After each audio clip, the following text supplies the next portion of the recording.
13వ తారీఖున జరగనున్న సార్వత్రిక ఎన్నికల్లో భాగంగా ప్రజలకు అవగాహన కలిగించే నిమిత్తము, అదేవిధంగా ఎవరైతే ఓటర్స్ ఉంటారో వారికి సరైన భద్రత కల్పించే విషయంలోనూ, ఓటింగ్ వేసే విషయంలోనూ ఏ విధమైన అభద్రతా భావానికి గురి కాకుండా వారికి సరైన భరోసా కల్పించే నిమిత్తము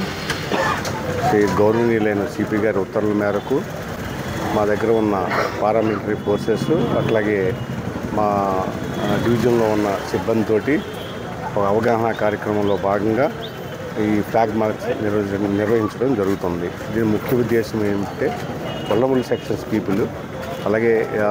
ఓటు వినియోగించుకునే ఓటు హక్కుదారులు ఎవరు ఏ విధమైన ప్రలోభాలకి లొంగకుండా, ఎవరి యొక్క భయభ్రాంతులకు గురి కాకుండా స్వేచ్ఛగా, ఫెయిర్ అండ్ ఫ్రాంక్గా వాళ్ళ ఓటు హక్కును వినియోగించుకునే విధంగా వారికి సరైన భద్రత కల్పించే నిమిత్తము ఒక అవేర్నెస్ ప్రోగ్రాం కండక్ట్ చేస్తున్నాము. ఈ సందర్భంగా మా ఉన్నతాధికారుల పర్యవేక్షణలో, ఉన్నతాధికారుల సూచనల మేరకు ఎవరైతే బ్యాడ్ హ్యాట్స్ ఉన్నారో, రౌడీ షీటర్స్, సంఘ విద్రోహ శక్తులు ఎవరైతే ఉన్నారో వాళ్ళందరికీ ఒక హెచ్చరికలాగా ఉండాలని, వారందరి యొక్క ఎలక్షన్ పోలింగ్కి ప్రాసెస్కి సంబంధించిన ఏ విధమైన ఆటంకాలు కలగకుండా వాళ్ళందరి మీద కఠినమైన చర్యలు తీసుకునే విధంగా ప్రజల నుంచి సహకారం కూడా పొందాలని, ప్రజలతో మమేకం అవ్వాలనే ఉద్దేశంతో వారికి సరైన భద్రత కల్పించే విధంగా ఉండడం కోసం ఈ ఫ్లాగ్ మార్చ్ నిర్వహించడం జరుగుతుంది.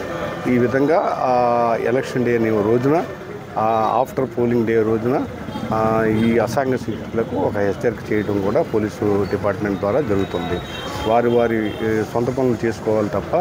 ఎలక్షన్ ప్రాసెస్కి ఏ విధమైన ఆటంకాలు కలిగించిన యెడల వారి మీద చట్ట ప్రకారం కఠినమైన చర్యలు అసాంఘిక శక్తులందరి మీద తీసుకోవడం జరుగుతుంది.